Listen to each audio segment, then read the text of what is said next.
L'Alto Lago di Garda per me è veramente un sogno, anche se io ci abito da sempre, cioè abbiamo un paesaggio che secondo me è invidiabile veramente.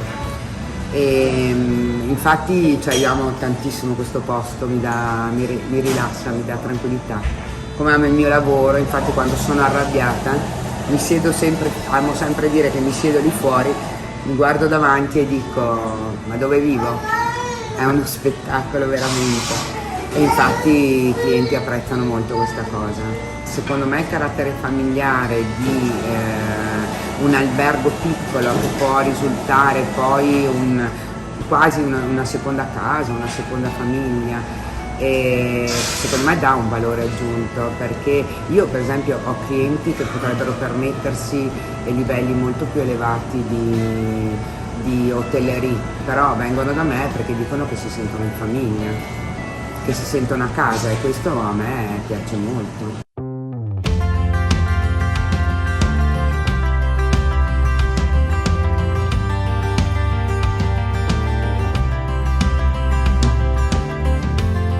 I sapori sul lago hanno una grande importanza, infatti il nostro territorio offre diverse cose, insomma, dal pesce di lago all'olio di oliva di cui siamo ricchi, perché il nostro olio è veramente pregiato, e tante altre cose. Insomma, la cucina legata al territorio è comunque molto riconoscibile.